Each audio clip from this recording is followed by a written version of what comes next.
என்னை தலைமையாக ஏற்றுக்கொண்டு இந்த மாவட்டத்தில் ஒரு 100 பேர் இணைந்திருக்கிறார்கள், ஒரு 100 பேர் பயணிக்கிறாங்க கூடனா கூட நாம் இந்த ஒழுங்கை சரியாக கடைபிடிக்க வேண்டும். இங்க கூட 5000 வாழா பட்டாசு இருக்குனாங்க, வெடிச்சிங்க அப்படின்னா கண்டிப்பா நடவடிக்கை அப்படின்னு சொன்னேன்.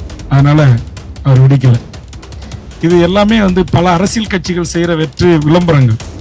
இங்க கூட நைட்டு இந்த நாட்டுடைய சட்ட ஒழுங்கு டிஜிபி ஐஜி இன்டெலிஜென்ஸையும் நைட்டு 12 மணிக்கு எழுப்பினேன், இந்த பதாகை பேனர் வைக்க உடலன்னு. உண்மையிலேயே என் கட்சியினுடைய கொள்கை, என்னுடைய கொள்கை கூட நேற்று கூட அனைத்து கட்சி கூட்டத்தில் சொன்னேன், எந்த கட்சிகளுக்கும் ரோடு ஷோவுக்கு அனுமதிக்க கூடாது, அடுத்த வீட்டு சோத்துல போய் கண்டதை எழுத அனுமதிக்க கூடாது, சுவரொட்டி ஒட்டக்கூடாது, இந்த பதாகை வைக்கக்கூடாது. இன்ஸ்பெக்டர் பர்டிகுலராக அந்த ரவுண்டை மட்டும் எடுக்கணும் அப்படின்னாக்கா நைட் ஐஜி தான் சொன்னாருன்ட்டு நாங்கள் தாங்க கூட்டம் போட்டு அது எங்கேயுமே அனுமதி இல்லை, கொஞ்சம் கொஞ்சமாக அதை தடுத்துக்கிட்டு வரோம் அப்படின்னாரு. சரி, இந்த ஒரு முறை நான் கூட்டு சொல்கிறேன், நீங்கள் வச்சுக்கிங்க அப்படின்றாரு. ஆனால் நேற்று கூட்டத்தில் வேற மாதிரி முடிவு எடுக்கப்பட்டிருக்கு. இது எல்லாருமே இதை யாரோ ஒருத்தர் கீச்சிட்டான்னு வச்சுங்க, ஒரு சமூக வராது, உடனே சண்டை. அது இன்னொரு ஜாதிகாரன் கீச்சிட்டான்னா போச்சு, முடிஞ்சது கதை. அவர் வன்னியர் பேனரை கிழிச்சிட்டாரு, இவர் தலித்து பேனரை கிழிச்சிட்டாரு, இவர் நாடார் பேனரை கிழிச்சிட்டாரு, அவர் முக்குளத்தோர் பேனரை கிழிச்சிட்டாரு, முக்குளத்தோர் தேவேந்திர குல வேளாளர் பேனரை கிழிச்சிட்டாரு, இந்து இஸ்லாமிய பேனரை கிழிச்சிட்டாருன்னு ஒரே பதட்டம், டென்ஷன். இது இருக்கக்கூடாதுங்கிறதுக்காக தான் தமிழக வாழ்வுரிமை கட்சி தமிழ்நாட்டில் தொடர்ச்சி தேர்தல் ஆணையம் அனைத்து கட்சி கூட்டத்தில் சொல்றோம், உங்களுடைய டேலண்ட் என்ன, இந்த மண்ணுக்கும் இந்த மக்களுக்கும் மொழிக்கும் இனத்திற்கும் என்ன செய்ய விரும்புறீங்க, மேலை நாடுகளிலே தொலைக்காட்சியில நேரடியாக 1 to 1 உட்கார வச்சு பேசுங்க. நான் ஆட்சிக்கு வந்தா, நான் எம்எல்ஏ ஆனா, நான் சேர்மன் ஆனா, நான் எம்பி ஆனா தமிழுக்கு என்ன செய்வேன், இங்க இருக்கிற சிவ ஊழியர்களுக்கு என்ன செய்வேன், இஸ்லாமிய மக்களையும் இந்து மக்களையும் மோத விடாம எப்படி சமூக நல்லிணக்கத்தை கடைபிடிப்பேன், சாதிய கலவரங்கள் இல்லாமல் எப்படி இருப்பேன், படித்து விட்டு வேலை வாய்ப்பு காத்திருக்கிற இளைஞர்களுக்கு எப்படி வேலை வாய்ப்பை நான் உருவாக்குவேன், தொழிலை எப்படி நான் பெருக்குவேன், விவசாயிகள் உற்பத்தி செய்யற பொருள்களுக்கு நியாயமான கட்டுப்படியால விலை நிர்ணயம் செய்வதை எப்படி நான் ஒழுங்குபடுத்துவேன், பாலியல் வன்கொடுமைக்கு ஆளாகாத ஒரு தமிழ்நாட்டை எப்படி நான் உருவாக்குவேன், பிறந்த புள்ளிலிருந்து 80 வயசு கிழி வரைக்கும் விடாம காம வெறி கொண்டு இன்றைக்கு மிக மோசமான குடி என்கிற போதை வாஸ்துகளுக்கு அடிமையாகி இந்த தமிழ் சமூகமே இன்றைக்கு சீரழிவை நோக்கி சென்று கொண்டிருக்கிற, அதை தடுப்பதற்கு என்ன சொல்வேன். இன்றைக்கு பிக் பாஸ்ல தொடங்கி ஹாப்பி ஸ்ட்ரீட் வரையிலும் இன்றைக்கு பேக் வெட்டிங் என்கிற முறையில் தமிழ்நாட்டுடைய பண்பாட்டு கூறுகளை, கலாச்சார கூறுகளை, நாகரிக தொன்ம வரலாற்று கூறுகளை நாசம் செய்கின்ற இதை எப்படி நான் மட்டுப்படுத்துவேன், இதை எப்படி கட்டுப்படுத்துவேன், சின்னத்திரைக்கு வண்ணத்திரைக்கு எப்படி சென்சாரா கொண்டு வருவேன், இதையெல்லாம் எடுத்து கூறி அறிவார்ந்த ஒரு சமூகத்தை உருவாக்கி அதனூடாக அந்த அறிவார்ந்த சமூகத்தினுடைய மக்கள் பிரதிநிதிகளை தேர்வு செய்யணும். இதுதான் என் கட்சியினுடைய கொள்கை. இங்க கூட நண்பர் சொன்னார், நான் அண்ணன் வேல்முருகனை பார்த்ததே இல்லை அப்படின்னார். எத்தனை முறை எம்எல்ஏ ஆகணும்னு தெரியாது, எனக்கு வயசு கம்மி தான், அதிகம் இல்ல, ஒரு 55 வயசு. ஆனா என்னுடைய அரசியல் அனுபவம் 45 ஆண்டு காலம். நான் ரொம்ப சின்ன வயசுல அரசியலுக்கு வந்தேன். ஓட்டு அரசியல மட்டும் 6 முறை தேர்தலை சந்தித்து 3வது முறை ஜெயலலிதாவோட 5 ஆண்டும், கலைஞரோட 5 ஆண்டு, இப்ப முத்துவேல் கருணாநிதியோட 5 ஆண்டு, அப்புறம் ஓபிஎஸ் இபிஎஸ் சட்டமன்ற உறுப்பினராக பணியாற்றியவன். அம்மா எங்க சொன்னாங்க, வேல்முருகனை சோழர் குல தோன்றல் அப்படின்னு. அம்மா என்ன கேட்காம சொன்னாங்களா அல்லது ஈசன் கனவுல சொன்னாங்களா அந்த பேரை வச்சது? உண்மையிலேயே நாங்க சோழ பேரரசின் வாரிசுகள் தான். இன்றைக்கும் எங்கள் குடும்பத்தில் சோழ பேரரசுடைய பட்டயம் இருக்கிறது. இன்றைக்கும் எங்களுடைய சம்பந்தி வழி உறவுகள் தான் பிச்சாவரம் ஜமீன், அவருடைய பல்லாக்கில் அழைத்து வரப்பட்டுதான் சிதம்பரம் நடராஜர கோயிலுடைய திருக்கோயில் தொடங்கப்படுகிறது. அந்த பழம்பெருமை பேசுவதை காட்டிலும் நாம் நம்முடைய முன்னோர்கள் எப்படி ஆட்சி செய்தார்கள், எப்படி நிர்வாகம் செய்தார்கள், எப்படி இந்த சமூகத்தை பண்படுத்தினார்கள் என்பதை எடுத்து கூறி ஒரு சாதிய வட்டத்திற்குள் என்னை சுருக்கி கொள்ளாமல், மீது ஒரு சின்ன மாறுபட்ட கருத்து உண்டு. அதுல எங்க முன்னாள் தலைவர்கள் மேடல் ஏறி என்ன சொல்லுவாங்க தெரியுமா, சேரர்களும் நாங்களே, சோழர்களும் நாங்களே, பாண்டியர்களும் நாங்களே, பல்லவர்களும் நாங்களேம்பாங்க. அப்பதான் என் கட்சியில ஒரு முரண்பாடு நான் எழுத்து கேட்டேன். அப்ப இந்த தமிழர் நிலத்தில் மத்த எந்த ஜாதிகாரனும் இந்த நாட்டை ஆளலையா, எல்லாமே நம்மளே சொந்தம் கொண்டாடிக்கிறோம் அப்படின்பாங்க. ஆனா எங்க தாத்தா எங்க அப்பா சொன்னாங்க, நம்ம சோழ வழுதலம்பட்டுன்ற ஒரு ஊர்ல ஒரு சோழ பேரரசர். இன்னமும் மழை காலங்கள்ல எங்களுடைய கிராமத்தை சேர்ந்த மக்கள், என் ஊருக்கு பக்கத்து கிராமம், அங்க போயிட்டு அந்த கோல்டு காயின் சொல்லுவாங்கல்ல, தங்க நாணயங்கள், மழை பெரிய வெள்ளப்பெருக்கு எடுத்துச்சுன்னா அந்த மணல் மேடல இருந்து இன்னமும் பொறுக்கிட்டு வருவாங்க அந்த சோழ காலத்து நாணயங்கள். இன்னமும் என்னுடைய நெருங்கிய உறவினர் தான் நம்முடைய கங்கை சோழபுரத்தினுடைய கோயிலுடைய தர்மகாத்தா. அந்த சாதி பெருமை பேசுறவங்கள கூட எல்லா சாதிக்கும் தனதாக்கி கொள்வது, எது எடுத்தாலும் நாங்க அப்படின்னு தமிழர்கள்கிட்ட இருந்த அது போய் இன்னைக்கு பிழைக்க வந்தவன், குடியேறி வந்தவன், இங்க மண்ணுல வந்து வேலைக்கு வந்தவன், இவன் எல்லாம் என்ன சொல்றான்? நாங்க தாண்டா ராஜராஜ சோழனுடைய வாரிசுன்றான். ராஜராஜ சோழன் யார படையெடுத்தாரு? சேரர், சோழர், பாண்டியர்கள்லாம் வரலாறுலாம் இருக்குல்ல. அதை கூட நான் எப்படி பாக்குறேன்னா, அரசியல் காலத்துக்கு வந்த பிறகு இதெல்லாம் நம்ம சகோதர யுத்தம். நம்முடைய முப்பாட்ட ராஜராஜ சோழன் ஒரே ஆள் தான் உலகத்தின் வரலாற்றில் உலகத்தில் தோல்வியே பெறாத போரை நடத்தி உலகத்தை கட்டியாண்ட மாமன்னர்களில் முதல் வரிசையில் இருப்பவன் நம்முடைய ராஜராஜ சோழன். உலக அளவுல வரலாறு என்ன சொல்லுது? 6 மன்னர்கள் அப்படி இருந்தாங்க அப்படிங்குது. நான் கூட செங்கிஸ்கான் வரலாறை படிக்கும் போது ஒரு சாதாரண மலைவாழ் கிராமத்தில் பிறந்து அவருக்கு தூக்கம், உறக்கம், உணவு எல்லாமே குதிரையில தான் அப்படின்னு நான் வரலாற்றை படிச்சிருக்கேன். அப்ப அந்த மாதிரி 6 பேர்ல முதல் ஒரு தமிழ் மன்னன். ஆனா நீ வரலாறு ராஜராஜ சோழனையோ ராஜேந்திர சோழனையோ அல்லது இங்க இருக்கிற நம்முடைய சகோதர சேர சோழ பாண்டிய மன்னர்களுடைய அரசுகளை குறித்தோ அதனுடைய பெருமைகளை குறித்தோ பேசுவதற்கு பதிலாக எப்படி இந்திய நாட்டினுடைய விடுதலையை கப்பல் ஓட்டிய தமிழ் வஉசியை மறந்தோம், நம்முடைய கடலூர் அஞ்சலை அம்மாளை மறந்தோம், நம்முடைய வேலுநாச்சியாரை மறந்தோம், உலகத்திற்கே முதல் தற்கொலைப்படை தந்திட்டு விடுதலை போருக்கு வேலுநாச்சியாருக்கு தோள் கொடுத்து துணை நின்ற வீராங்கனை குயிலியை நாம் மறந்தோம். ஆனா தென்னாட்டு ஜான்சி ராணியை வரலாற்று பக்கங்களில் படித்தோம். அதே மாதிரி வரலாறுகள் திணிக்கப்படுகிறது, வரலாறுகள் மாற்றி எழுதப்படுகிறது. ஆனா இப்படியேப்பட்ட ஒரு சூழலில் நம்முடைய கலையரசி நடராஜன் என்கிற ஒரு பெண் ஆளுமை சிவனை வணங்கி சிவனை வழிபட்டு தலைவனாக கடவுளாக ஏற்றுக்கொண்ட ஒரே ஒரு தமிழ் சமூகத்தின் வீர பெண்மணிக்கிடம் எனது அருமை பத்திரிகை ஊடக நண்பர்கள் மைக்கை நீட்டுவாங்க. சும்மா ஆணித்தரமா கணீர் கணீர் என்று அந்த குரல் ஒலிக்கும். அந்த குரல் தான் நம்முடைய அம்மையார் கலையரசி நடராஜனுடைய குரல். இது கலைஞருக்கும் பிடிக்கும், இன்றைக்கு இருக்கிற முத்துவேல் கருணாநிதி ஸ்டாலினுக்கும் பிடிக்கும். ஆனா என்ன செய்யறது, அவங்க வெளியே சொல்லிக்க முடியல. பாவம், அப்படியேப்பட்ட நாங்கெல்லாம் வணங்குற மதிக்கிற போற்றுக்குரிய இடத்துல இருக்கிற ஒரு தாய் இங்க கண்ணீரோடு எங்கள் பெண்கள் காலை 6 மணிக்கு வரோம், மாலை 6 மணிக்கு போறோம், எந்த வருமானமும் பார்க்கல, தமிழுக்கும் நம்முடைய சிவனுக்கும் நாங்கள் தொண்டு செய்கிறோம், சிவனடியாராகவே நாங்கள் வாழ்ந்து மறைந்து போக வேண்டும் என்று விரும்புகிறோம் என்ற அடிப்படையில் யாரோ ஒருத்தர்கிட்ட காசு கொடுத்து ஏமாந்து அவர் அனுபவத்தில் இருந்த இந்த இடத்தை வாங்கி அதை சீரமைத்து அதுல வர்ற பெண்களுக்கு ஒரு கழிவற கட்டணத்தை போய் தடுக்கிறான் அந்த புண்ணியவானன்னா அவன் மனித பிறவியே இல்லை. அது நீர்நிலையா இருக்கட்டும், ஓடப்புறம்போக்கா இருக்கட்டும், அது எதுவாக வேண்டுமானால் இருக்கட்டும், இல்ல அரசியலமாக கூட இருக்கட்டும். ஆனால் இன்றைக்கு நான் தான் சட்டமன்றத்தில் குரல் கொடுத்து போராடி சென்னை உட்க தமிழ்நாடு முழுவதும் 5 ஆண்டுகள் அல்லது 10 ஆண்டுகளில் ஒரு இடத்தை பொதுமக்கள் ஆண்டு அனுபவித்து வருகிறார்கள் என்று சொன்னால் அந்த இடத்தை குறைந்தது 3 சென்ட் அவர்கள் ஒரு வீடு கட்டிக் கொள்வதற்கோ இதர பயன்பாட்டை பயன்படுத்திக் கொள்வதற்கோ அரசு பட்டா தர வேண்டும் என்று இந்த நாட்டுடைய முதலமைச்சருக்கு சட்டப்பேரவையில் கவன ஈர்ப்பு தீர்மானம் கொண்டு வந்து அவருடைய கவனத்தை ஈர்த்து இன்று வரையில் மாண்புமிகு முதலமைச்சர் இந்த 1 மாத காலத்தில் மட்டும் சென்னை திருவள்ளூரில் மட்டும் 1,25,000 பட்டாக்கள் வழங்கப்பட்டிருக்கிறது, இதே நீர்நிலைகள் உட்பட. சரி, இங்க அம்மா சொன்னாங்க 1 ஏக்கர் கிட்ட இருக்கும் பரப்பளவு நான் காசு கொடுத்து வாங்கிட்டோம் அப்படின்னீங்க. இது ஒரு உலகத்திலேயே எங்கேயுமே நம்முடைய ராஜராஜ சோழனை சிலையா வைத்து கடவுளா வழிபடுற இடம் எங்கேயுமே இல்லை, நான் பண்றேன் அப்படின்றாங்க. மாண்புமிகு தமிழ்நாடு முதலமைச்சர் தஞ்சை பெரிய கோயில்ல சதய விஷயம் நடத்துறீங்க, விழா எடுக்கிறேன்னு சொல்றீங்க, எல்லாம் சரி. ஒரு தமிழ் மன்னனை, தமிழுடைய மரபே அம்மாவுக்கு தெரியும், நான் சொல்ல வேண்டிய அவசியம் இல்லை. நம்முடைய மரபே முன்னோர்களை வணங்குவதுதான், இல்லாத கடவுளை வணங்குவது கிடையாது. நம்முடைய முன்னோர்களை வணங்குவது. சிவன் யாரு? நம்முடைய முன்னோர். ராஜராஜ சோழன் யார்? நம்முடைய முன்னோர்.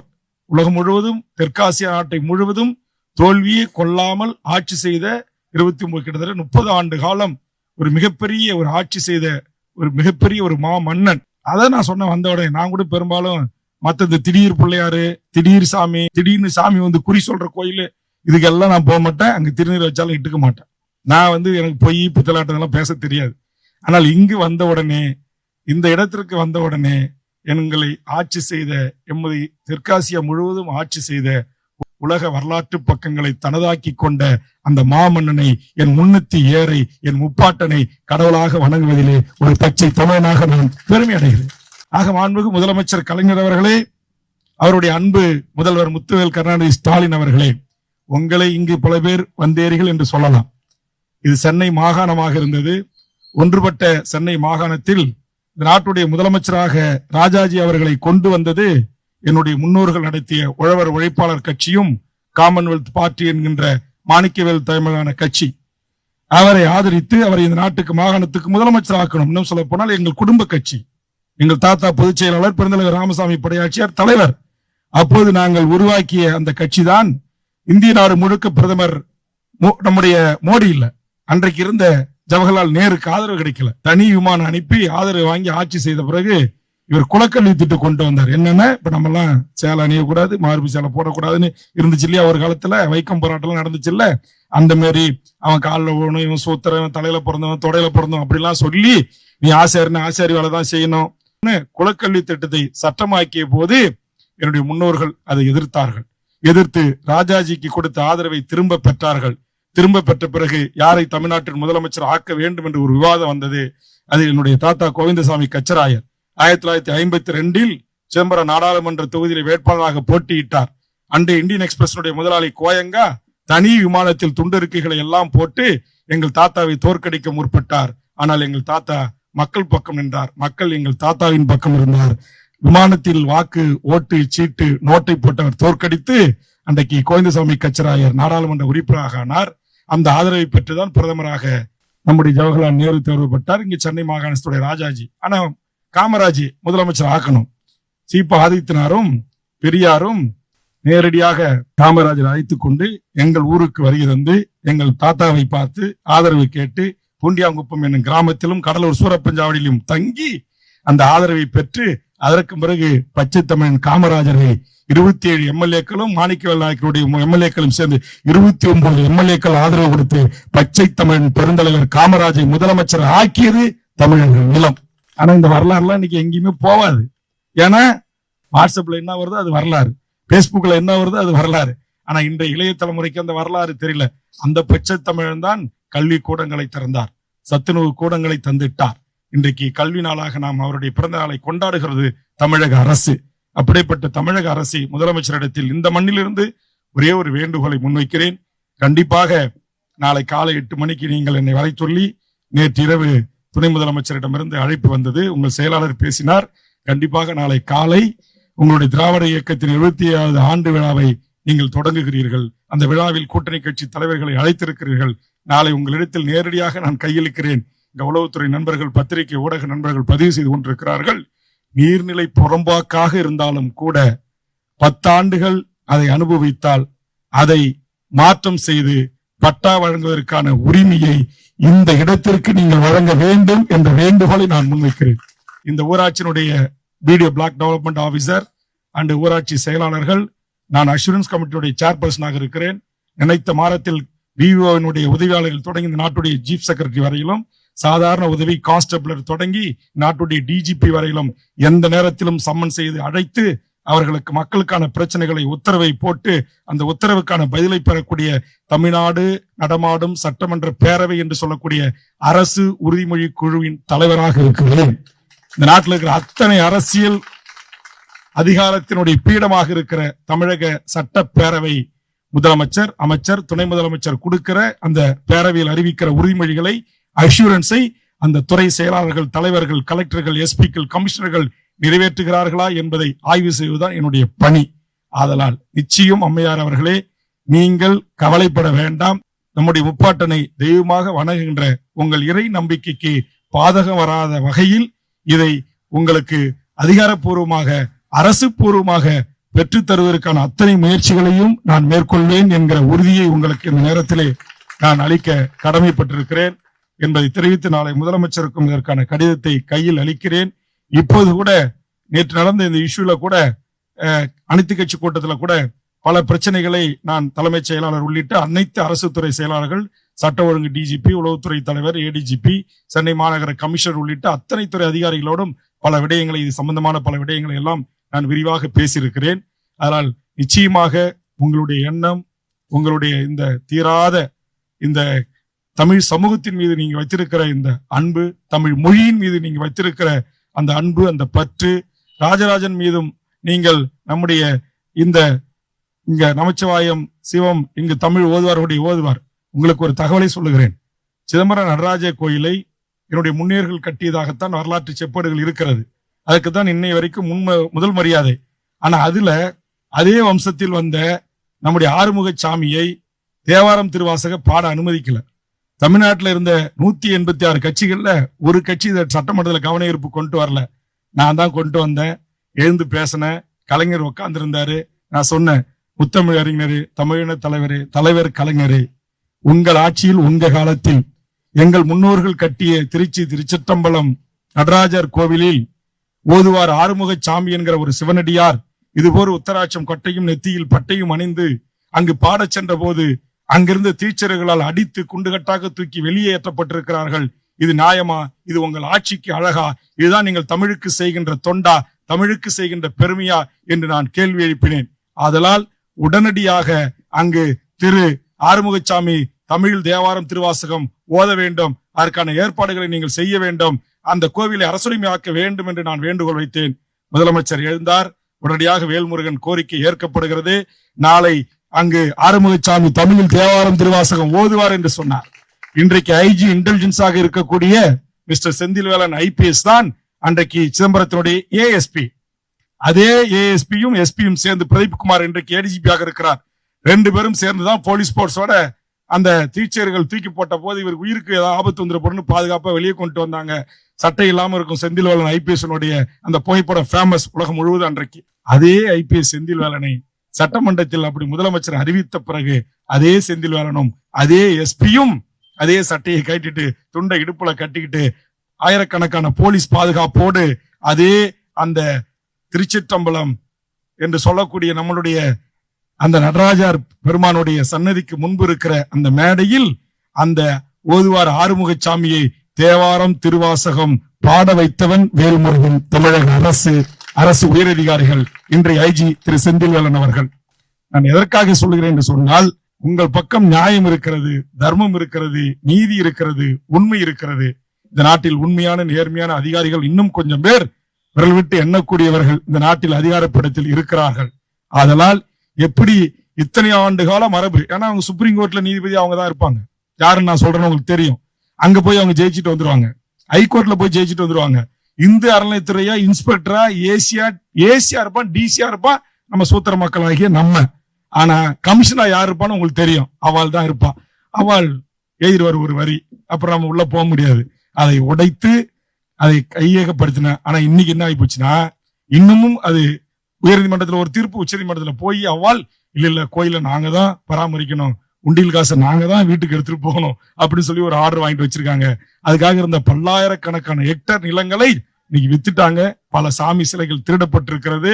ஆக இந்த வரலாறுகளை எல்லாம் நான் அறிந்திருக்கிறேன். ஆக இப்படி தமிழ்நாட்டுடைய பல்வேறு பிரச்சனைகளை குறித்து நான் துல்லியமாக கணக்கிடக்கூடியவன், ஆய்வு செய்யக்கூடியவன்.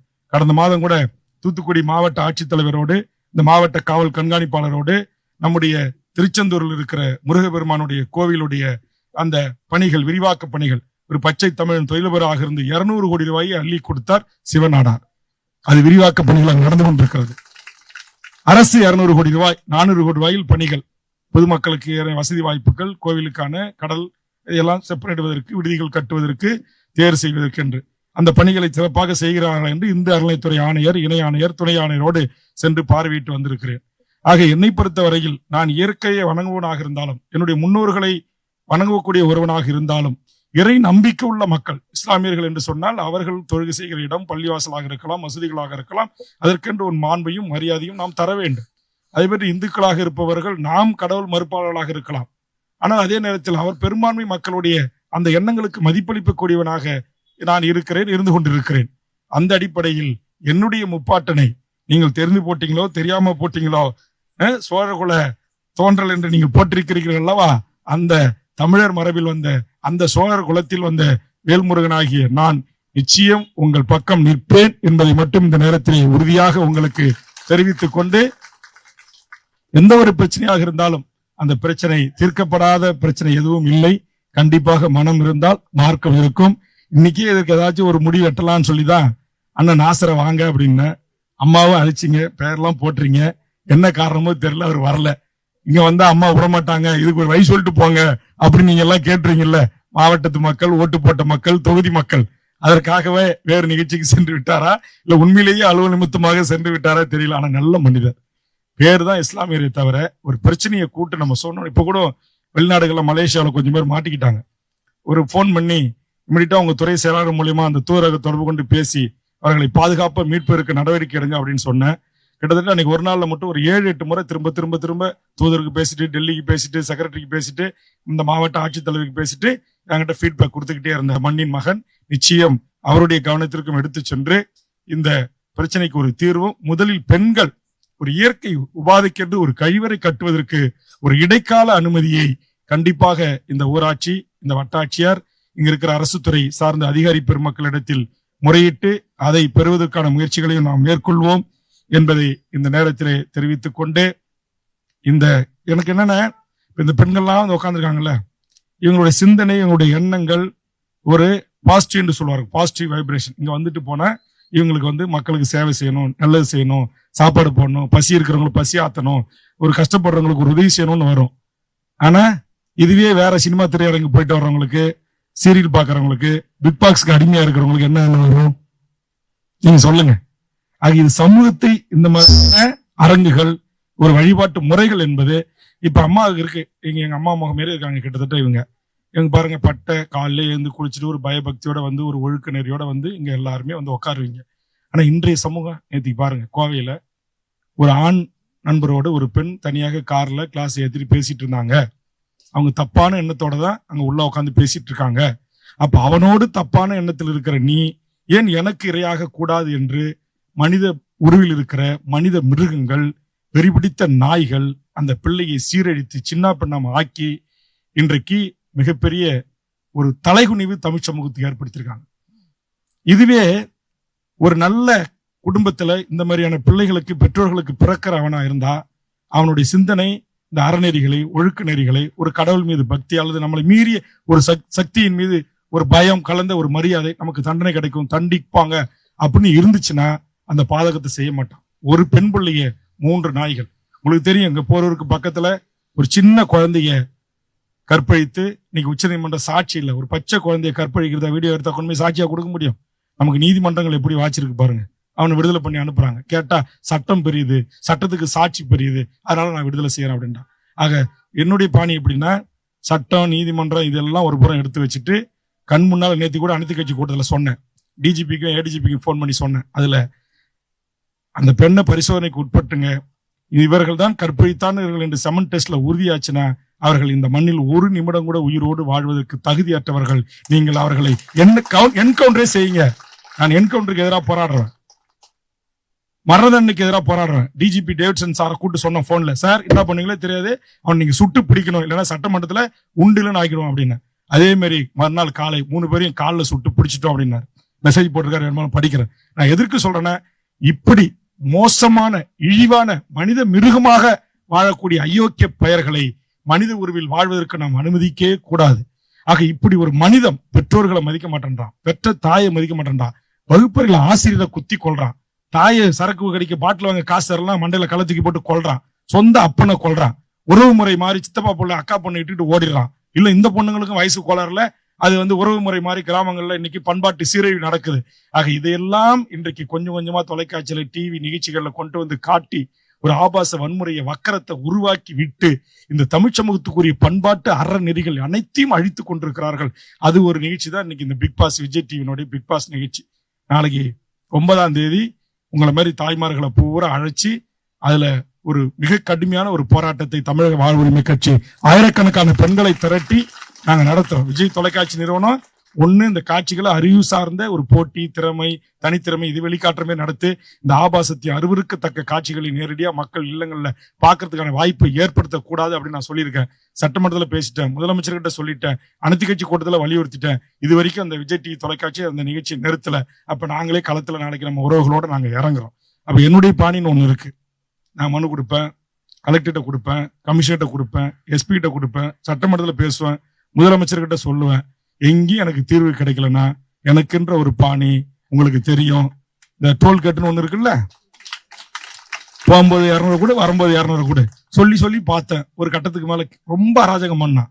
அங்க அடிப்படை வசதி இல்ல, குடிநீர் இருக்கணும் இல்ல, ஆம்புலன்ஸ் வண்டி இருக்கணும் இல்ல, ஒரு மரத்தை வெட்டினா 12 மரம் நடணும், உச்சநீதிமன்ற தீர்ப்பு நடுறது இல்ல, இதே மாரி ரெக்கவர் வண்டி இருக்கணும் இல்ல, கழிவறை இருக்கணும் இல்ல, எதுவுமே இல்லாம ஆம்புலன்ஸ் இருக்கணும் இல்ல, இலவச டெலிபோன் இருக்கணும் இல்ல. கேட்டு கேட்டு பார்த்தா, மனு கொடுத்து பார்த்தா செய்யவே இல்லை. அப்புறம் நானே ஒரு ஆயிரக்கணக்கான பேரோட போய் அடிச்சு நொறுக்கி வழக்க சந்திச்சோம். அதனால அது வன்முறைன்னு அரசாங்கத்தின் பார்வையில சொன்னா, காவல்துறை சட்ட ஒழுங்கு பார்வையில சொன்னா, அந்த வன்முறை என் மக்களை நன்முறைப்படுத்துவதற்கு என்றால் வேல்முருகனாகிய நான் அதை ஏற்றுக்கொள்வேன். நான் ராஜராஜ சோழனுடைய வாரிசோட மட்டுமல்ல, என் கண்கண்ட என் கண்ணால் சமகாலத்திற்கு முன்னால் பார்த்த ராஜராஜ சோழனாக வாழ்ந்த என் ஈழத்து தலைமகன், உலக தமிழர்களின் ஒற்றை முகவரி வேலுப்பிள்ளை பிரபாகரன் என்கிற அந்த மகத்தான தலைவனாக ஏற்றுக்கொண்டு அரசியல் செய்பவன். அங்க லஞ்சம் இல்ல, கமிஷன் இல்ல, கற்பழிப்பு இல்ல, ஜெயிலு இல்ல. 12 மணி 1 மணிக்கு 1000 பவுன் நகையை போட்டு கூட பெண்கள் ஈழ மண்ணில் சுத்தலாம். ஒரே ஒரு பையன் டச் பண்ண முடியாது. தூய தமிழ்ல தான் பெயர் பலகை இருக்கும், தூய தமிழ்ல தான் வங்கிகள் இருக்கும். இங்க சொல்றவங்கள சலான் ரசீது தமிழ்ல தான் இருக்கும். இங்க எந்த வங்கியில தமிழ் இருக்கு, எந்த பேருந்துல தமிழ் இருக்கு? நம்முடைய அரசு சட்டமன்றத்தில் போன வாரம் கேள்வி கேட்டேன். தமிழ்நாடு அரசு போக்குவரத்து கழகம்னு இருந்துச்சு, இப்ப தமிழ்நாடு தூக்கிட்டாங்க, வெறும் அரசு போக்குவரத்து கழகம்னு மாத்திட்டாங்க. அதையும் நான் கேட்டேன்.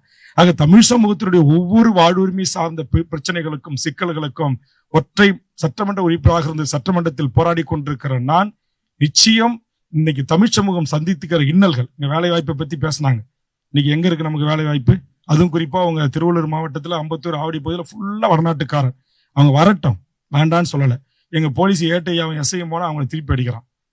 எங்க பார்த்தாலும் கஞ்சா கொடுக்குறான், பான்பராக போட்டு துப்புறான். கல்லூரி பெண்ணு தனியா உட்காந்து பேசினா தூக்கிட்டு போயிடுறான். போய் கற்பை வச்சு கொலை பண்ணி போட்டு பீகாருக்கு ஓடிடுறான், குஜராத்துக்கு ஓடிடுறான். இங்க என்னுடைய கிராமத்து பெண்களுக்கு கிடைக்க வேண்டிய ஊரக வேலையில நாத்து நடுறதுக்கு அவன் வந்துட்டான், நெல் அறுப்புக்கு அவன் வந்துட்டான், இயந்திரத்தை ஓட்டுறதுக்கு வந்துட்டான். சென்னையில பாதாள சாக்கடை வேலை நடக்குது, 50,000 பேர் வேலை செய்யறாங்கன்றாங்க. ஒருங்கிணைந்த சென்னை மாவட்டத்தில் 50,000 பேர் அவனே இருக்கிறான். நம்மால பூரா எங்க இருக்கிறான்? டாஸ்மாக் கடையில இருக்கிறான். இளைஞர்கள் பூரா எங்க இருக்கிறான்? இளம்பெண்கள் புள்ளா எங்க இருக்கு? நடிகைக்கு பின்னால இருக்குது. பணம் பேசுது, யாரும் எடுத்து போன பேசல, யாரும் சினிமா பாட்டு யாரும் செல்ல இருந்து ஒலிக்கல, யாரும் எழுந்து அங்க இங்க போகல. இருக்கிற கூட்டம் ஒரு 100 பேர் தான் இருக்கும். இது ஒரு மனநிறைவான, ஒரு அமைதி மிக்க, ஒரு அற்புதமான ஒரு சூழலாக நான் கருதுகிறேன். இது வேற எந்த, நீங்க அமைச்சர் முதலமைச்சரே வந்தா 4 பேர் எஞ்சி போவான், அங்க 2 பேரும் ஏதாவது பேசிட்டு இருப்பான், 4 சீட்டு சென்றா காலியா இருக்கும். ஆனா என் கூட அந்த கட்சிக்காரர்களும் சரி, பொதுமக்களும் சரி, நீங்களும் சரி, ஒரு கட்டுப்பாடும் ஒழுக்கம் அறநெறிகளையும் உள்வாங்கிய ஒரு தமிழ் சமூகமாக உங்களை அனைவரையும் நான் பார்க்கிறேன். இந்த அற வாழ்க்கையை, இந்த அறம் சார்ந்த தொண்டை தொடர்ந்து அம்மா நம்முடைய கலையரசி நடராஜன் அவர்கள் செய்ய வேண்டும். அவருக்கு நம்முடைய சகோதரர் போன்று எத்தனை நல்ல உள்ளங்கள், தாய்மார்கள், இந்த வயசான அந்த தாய் எதையும் உங்களுக்கு அள்ளி கொடுக்கறது இல்லை. ஆனா அவருடைய இடத்துக்கு நீங்க வந்து இப்படி சீரோடையோட பயபக்தியோட வந்து அவருக்கு தோள் கொடுத்து துணை நின்று ஆதரவாக இருந்து சிவனை வழிபடுவதோடு மட்டுமல்லாமல் இந்த இடத்தையும் ஆரோக்கியமாக சுத்தமாக பராமரிப்பதில் இருந்து வருகின்ற பக்தர்களுக்கு உதவி செய்வதிலிருந்து எல்லாவற்றிலும் உங்களை ஈடுபடுத்திக் கொண்டு பணி செய்கின்ற அத்தனை நல்ல உள்ளங்களுக்கும், அனுமதி அளித்து பாதுகாப்பு அளித்த காவல்துறை நண்பர்களுக்கும், எங்கள் வருகைக்காக வருகிற இந்த பத்திரிகை ஊடக நண்பர்களுக்கும், சமூக வலைதள உள்ளங்களுக்கும், மழை காலத்திலையும் பரவாயில்ல இந்த இடத்துல ஒரு ஸ்டேஜியை போட்டு ஒரு நல்ல எந்தவித குறை இல்லாத ஒரு நல்ல ஒலிபெருக்கி ஏற்பாடு செய்த அன்பர்களுக்கும் நெஞ்சார்ந்த நன்றியை கூறி நிறைவு செய்கிறேன். நன்றி, வணக்கம்.